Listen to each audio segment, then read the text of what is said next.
Nainari Marie Gould. My name's Marie Gould and I'm the co-chair of the Blackwood Reconciliation Group. Ganami and Anadalu Yankunytjatjara Tambadi. I would like to pay my respects and acknowledge that this is Kaurna land and that we're very lucky to be meeting here at the Colebrook Reconciliation Park. Today we've heard some real truth-telling from former residents and families of former residents at this place.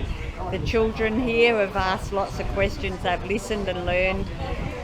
Part of what we've been doing is talking about approaching the upcoming referendum for the voice, the importance of recognising that there was no voice for the families of children who were removed to this place under previous government policies, and the desire from everyone here today, from Kunyi June-Anne McInerney, from McKenzie and from Raymond Finn, that the future is different for their children, that their children have a voice, that their children can thrive, and we just hope that people can listen to those voices with respect and patience, and as Raymond in particular has said, this has been a difficult time for Aboriginal people where some people have found these truths difficult and are pushing back with anger and some racism. So we've had a beautiful day where we've heard from these people.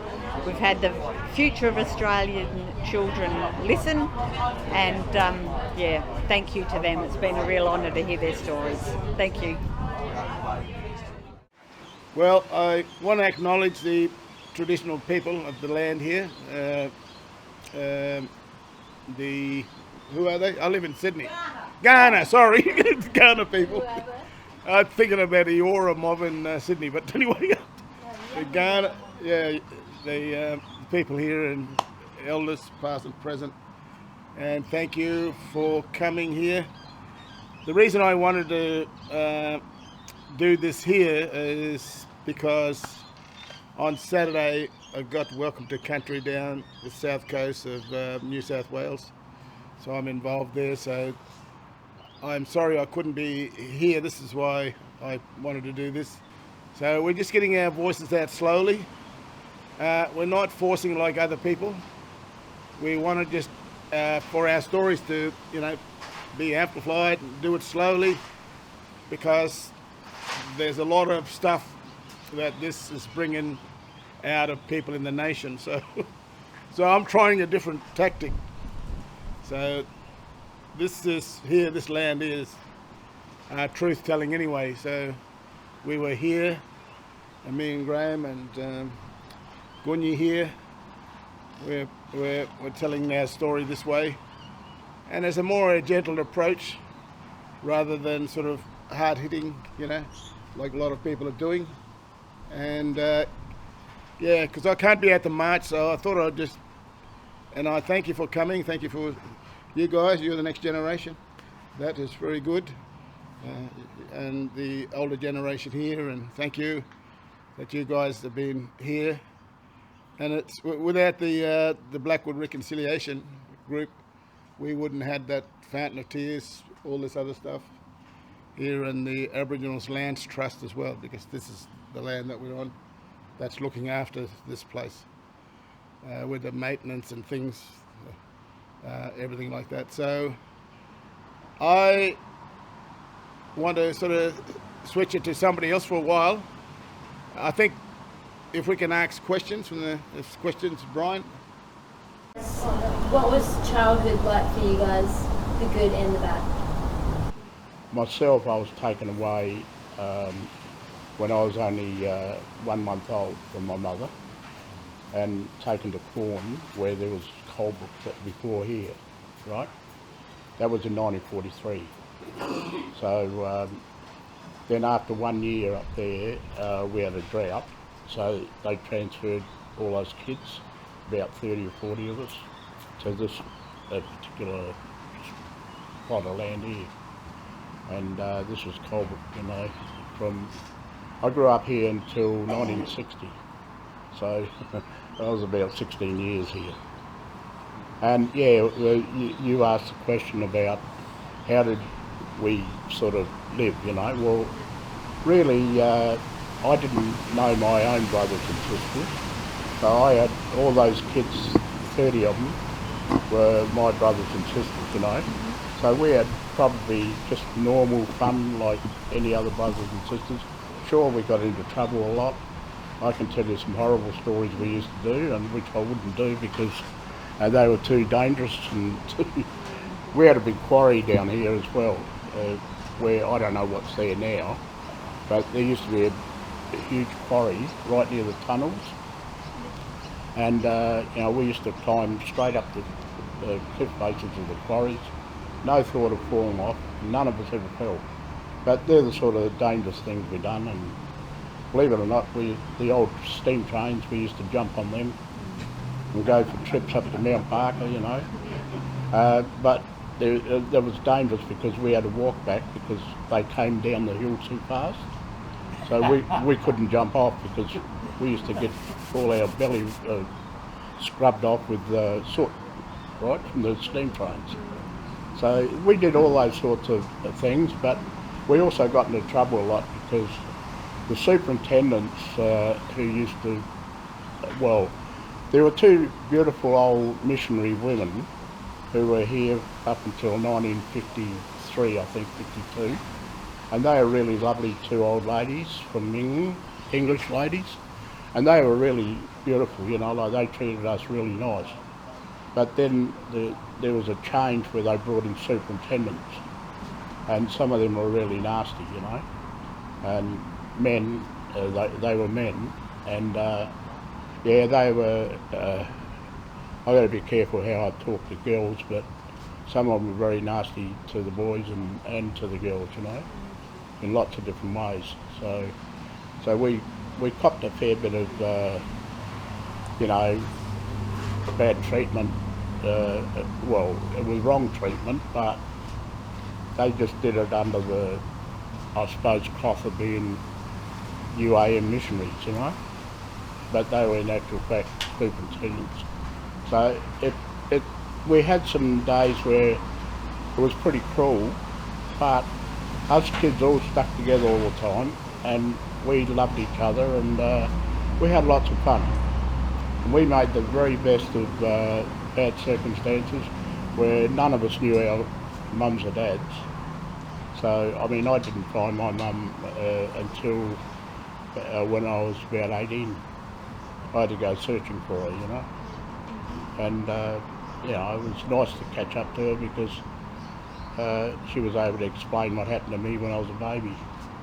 I didn't know the story until she told me, so, because the missionaries didn't actually tell me why I was taken away from mother. They didn't tell me who my mother was.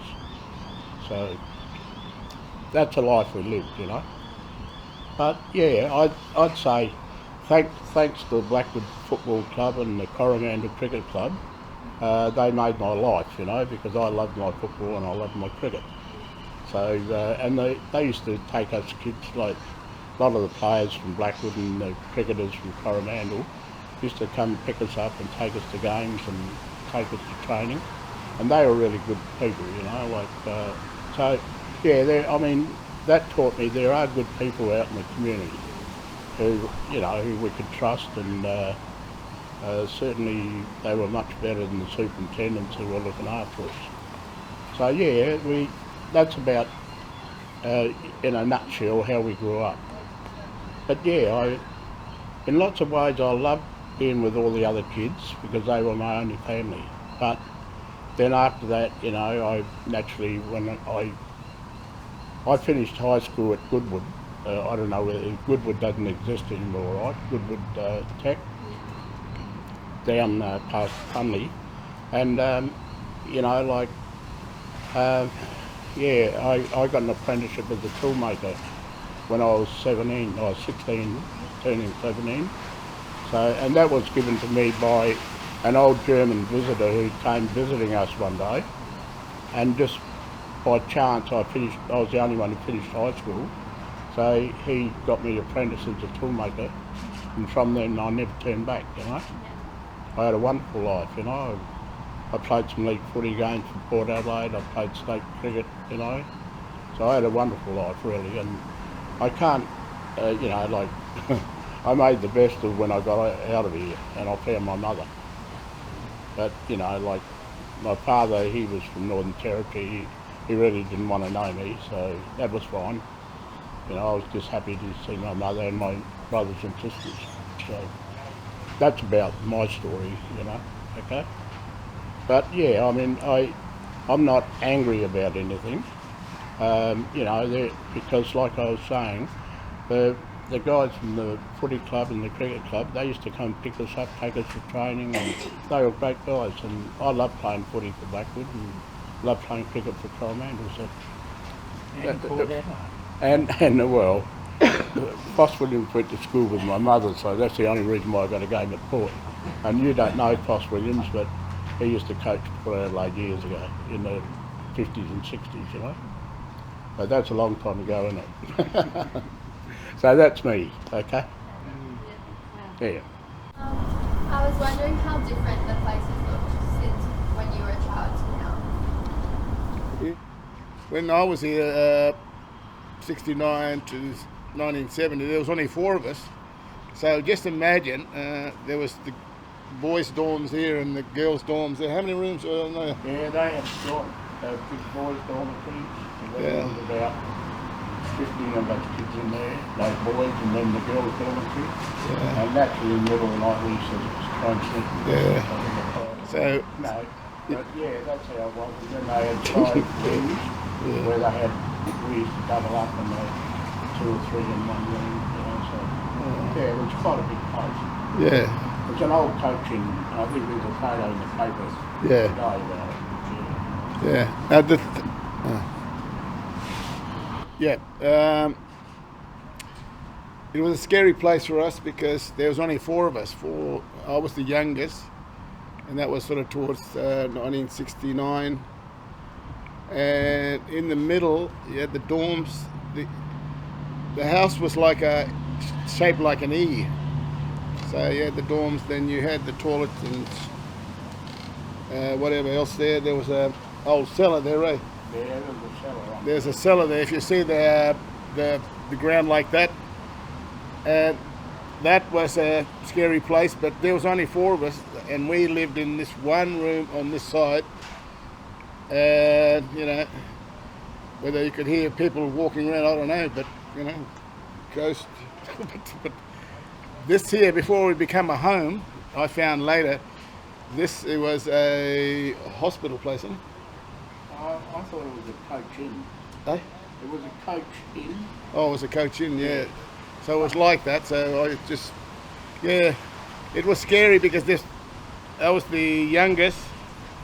There was Philip, Graham, and Jeffrey, and we were all from the same town, Maori.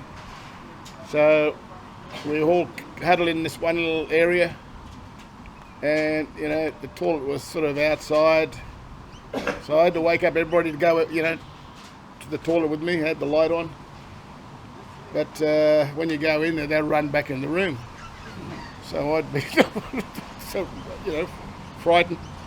But those were the times. During the day, during the week, we had school. 3 of them went down that road to the train, Eden Hills, and I used to go to Blackwood, so I used to walk up there by myself, you know, up in that time. And yeah, so just go back to this question here. We had good times, but wasn't a lot of good times, you know. For me anyway, you know, for us at that last time, there was a lot of sadness because everybody had gone, and you have the sense of loss because there's nobody else around, you know. You had no older people. We were all just about the same age, I think, you know, really. But, and you're trying to find something, and we couldn't go across the road there. And there was a girl that lived across there who went to my class, Sonia, her name was, and there was a couple of kids down there, Philip, Rudder, and them. But you couldn't go and play there in the afternoon with them, you know. We had to come back and stay here. And, you know, and we were happy when the black and white TV first came to Colebrook. We were happy. And we was, you know, had this little thing you turn the channel with. That was our pastime. But also we had a creek down here, a Sturt Creek, Nice, yeah. Yeah, and we used to go down there swim. So there was a little bit of happiness, you know, but a lot of sadness, you know, and we're still reeling from that, you know. Yeah, we used to swim in the pools in the... Down there, Stuart, yeah. They had a big gorge out the back there. I don't know whether it's still there. Does the Sturt Creek still exist down there? Or they haven't dammed it off. They were talking about it. I must go down there one day if I stay alive a bit longer. So, yeah, we used to swim in what we call the 9-foot pool, right? And it was only about 3 foot. But being kids, you know, we used to call it deep. So we used to dive in 3 foot of water. It's a wonder we didn't break our necks. But yeah, we had good fun down the creek. We saw a lot of big brown snakes too, didn't we, down there? I don't know how we weren't bitten while we were swimming. The red bellies, you know, you would have seen them, Raymond. Yeah. But yeah. And it's surprising, none of us kids ever got bitten by a snake in all the years I was here. So we sort of just learned how to walk through the high grass. Yeah, so there we are. Thank you for coming to talk to us. It's really insightful. Yeah. My question is, as children, what was your understanding about why you were here? I really didn't know why I was here. That's my understanding, but I just made the best of me. I didn't have family or anything, so they were my family. So I made the best of what was given to me. You know, I didn't know anything else. So I guess I always wondered who my mum and dad was, because all my mates at school, at Blackwood School, and you know, they used to talk about mum and dad, and we used to go down. One kid down the road here, he got his first. They were the first ones who got a television here in I think it was about 1956 or 57, and we never ever saw TV then. So all of us kids used to flock down to that one house just down the street, and there'd be about 20 of us trying to watch the Cisco Kid at 4:30 in the afternoon after school. You know, like, you know, they're the sort of things the kids around here too used to always come here and kick a footy with us and play cricket with us on a tennis court. Remember the tennis court, Raymond? Next door here, just out the back. And yeah, we made a cricket pitch out of the white clay. So we made a beautiful white clay cricket pitch, and we used to kick a footy end to end there, and we built ourselves a little oval out the back in the scrub here to play footy in, and all the kids from the neighbourhood, you know, there was no Aboriginal kids, it was all non-Aboriginal kids, and you know, they were all our mates really. So they used to flock here all the time, and they were allowed to play footy and cricket with us here. So yeah, we had a good time with the locals as well. So it was good. Yeah. Did you have anything you wanted to add about what you understood as a child, why you were living in the home of Oodnadatta? Well, we weren't allowed to know. No. No. Nobody. Same here. Nobody would tell us anything. I don't know about you, Kunyi. No, they didn't tell us. No. We just wanted to get back with our mother. Cried for our mothers when we come to Adelaide. Cried nearly every night for our mother, and we started to get hidings with crying for our mother. But at least I was with my 2 brothers. I was with my sister, but my sister, after 1 year, was sent to Papua New Guinea to be with another family, and that really broke our hearts. They didn't care about how we felt, and we never saw my sister again till about 5 years ago, and it really broke up our family. All this children's home thing and foster home thing really did a lot of damage to our families. A lot of my siblings blame me, being the eldest, for what's happened to us. I said it had nothing to do with me. I was too young. It's all the missionaries, social workers, and all those people separate everyone. From Oodnadatta Children's Home, I was sent to Grange to a family with my 2 brothers and 1 sister, and it was a foster home, and they were very cruel people and forever doing jobs and chores, and we didn't really have a life. We just was cleaning baths and cleaning basins and washing all the clothes and hanging them all out. Straight after school we had jobs to do, one after another, and then we had to go and peel potatoes, carrots, and do all the cooking the meat and everything. And as soon as I'd done everything, I'd escape in my room. All I did was draw and draw and draw. I think that's why I improved in my artwork, because I come top of the class at school. And I still do art, and I love doing art. And last year I won an award in New South Wales for Book of the Year, which is, the book's name's Kunyi. It's my life story in Oodnadatta Children's Home. So a lot of good came out of that. I don't know what else to say. Ask me question. Your book also was exhibited at the Bologna Book Festival in Italy, which is the most prestigious book festival in the world this year. Was that the Kunyi book? Yeah, that's pretty good. From the perspective of people being a part of the stolen generation, why do you think the voice is important? My article come out today, and I see the if you read the article there, I was saying that I wanted to. I believe in the voice. But I was a little bit hesitant at the beginning because I was hearing a lot of stuff, particularly in Sydney. As soon as you walk outside and people down the street, what do you think about this? What do you think about that? I said, hang on. I'm trying to, evaluate and assess a lot of stuff going on. Because they seen me as an Aboriginal person there, and these were a lot of the white people, telling me. Because they wasn't quite sure themselves, what was happening. And there was a lot of our people, Redfern, I live in that area, Surrey Hills, in Sydney.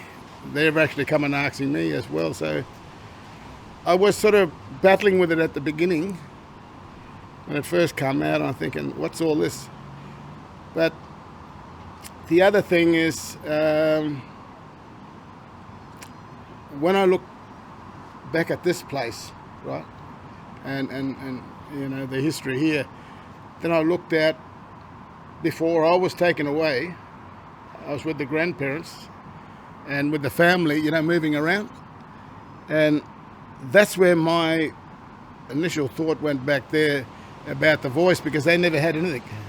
They didn't have anything at all, and I thought, well, bringing it back and doing this article today, which shed a bit of light, on what we're doing, and today it sort of impacted me a bit more seeing the article. I was on the radio, ABC, last night. It reinforced the idea that this is very important, but I've also talked about my kids, and they all have kids later, and the thing is that that's the important. I was looking at that part where I didn't have a voice here, Graham didn't have a voice here, and our people didn't have a voice. So here's our opportunity to do it. But I came in a way, the importance for me is not galloping in, cracking the whip and everything like that, making a big show of it. I just wanted to tell the story in a more of a gentle approach and doing it tactfully. Those people out there with the No campaign, they just blatantly saying it, When they blatantly say that, what they do is cause a lot of racism, a lot of hatred. I was was abused the last couple of days before I come here. Somebody said to me the other day, "Oh, I'll get back to the creek where you belong to." And I think, well, where do I find the creek? I'm right in the middle of the Sydney. So these are the things that, it's just things that come out of people. And this is what this whole issue has brought out. I thought it would bring out the best in people, but it's just bringing out the worst. And, I'm getting it copped right there in Sydney there. But I didn't want to do this in Sydney. I wanted to do it here because this is the important place. This little ground here is like a sacred ground. Because from here, I could say to those people the importance of it. I was taken away. I wasn't even a citizen. My grandparent wasn't even a citizen. We were, 1967, made a little bit of thing, but it went down. But hopefully this time, it'll stay there and it'll be enshrined in the Constitution. That's what I'm looking for. And for the hope of, mainly you guys, the future of Australia and our Aboriginal people, kids mainly. And this is what this place is about. We're coming here telling our story to young people. And this is what I wanted to do, yeah. Hopefully that's a thing. Yeah. Would you like to make a comment, Graham, or Kunyi? Don't say I said it all. Well,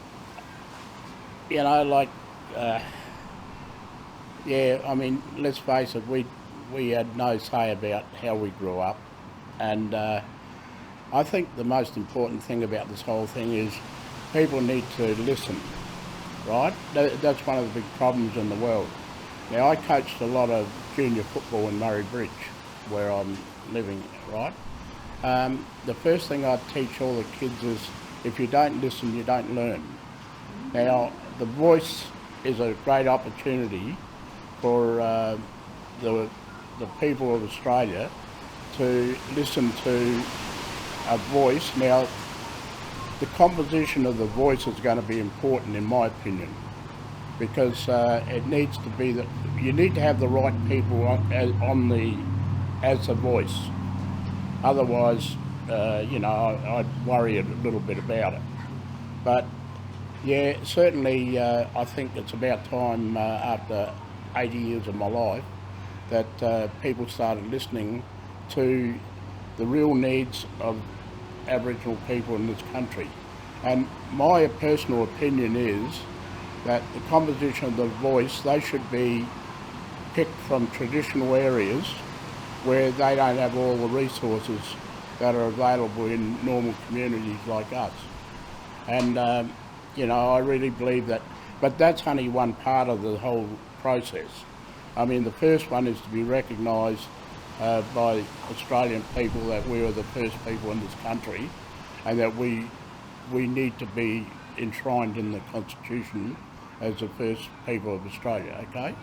And then after that, the process will take place where they'll pick out who's going to be the voice, and I believe that that is the most important part of the whole process, because if you don't have the right people there, now I'm going to be a bit critical of a lot of my own people by saying that there will be a lot of Aboriginal people who are well off and had a good education and who are earning a lot of money and have a lot of money. They'll want to be on there because of this money, right? We don't need those sort of people as a voice. We need people who haven't got anything, who know how important it is to be listened to be on as a voice. That's my personal feeling about the whole thing. But you know what? To get to that stage, first of all, we need to be recognised in the Constitution, okay? And then once that's passed, then process will take place, and the composition of the voice is probably one of the most important of the lot. And I'd like to see people from tribal areas, whether they can speak English or not, they can bring an interpreter with them, but they need to be heard, because they're the people, like in Yuendamu and up in Arnhem Land areas, they need to be listened to, not so much us urban Aborigines, because I've lived a life, just about a white life, okay?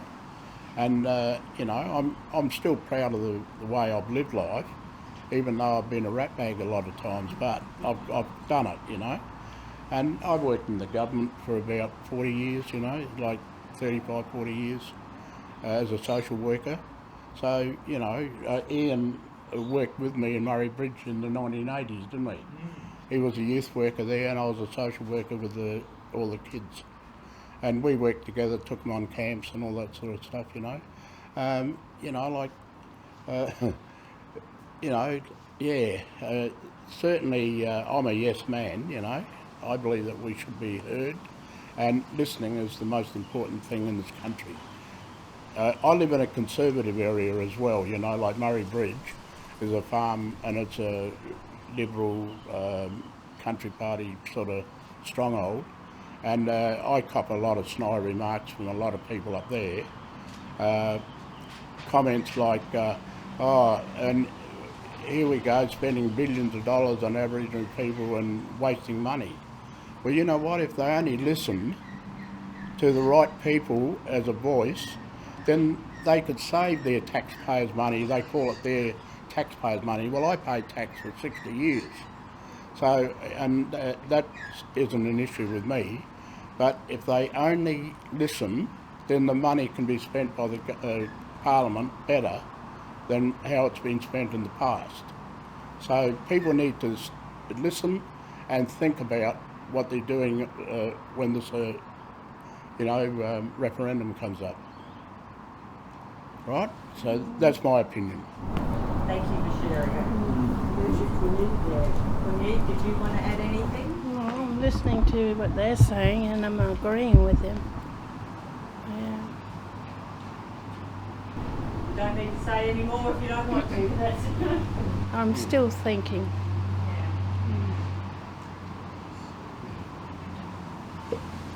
As long as they don't have any more stolen generation, any more children's home, I'm happy with that. I just don't want Aboriginal kids go through what we've been through. I want them to live a normal life and not struggle through fighting their way. I was lucky I had a good social worker called Loja Donahue, and she helped me go into the right path of nursing. So I'm really happy with that. Although I was in hostels, Aboriginal girls' hostel, I've seen a lot of sad things that happen in the hostels, and yeah, someone took the wrong way. Really sad, but just don't want to see any of that happen again. Is that why you foster Aboriginal children? I have, and I won an award for that, and I've fostered close to 50 kids, I think, trying to put them through the right track, and a lot of good came out of that. I get phone calls from Whyalla, Port Augusta, how you going, Kunyi? Hey, Nana Kunyi or Mama Kunyi, you know. It's good to hear their voices and they're going on in life. Had some deaths, sadly, and been in the newspaper, some of those deaths. Apart from that, yeah, I've seen a lot of good come out of the foster kids. Anything else? Keep going. Hey, Raymond, is there anything more that you'd want heard? Or? Yeah. All right then. Thank you very much. Yeah.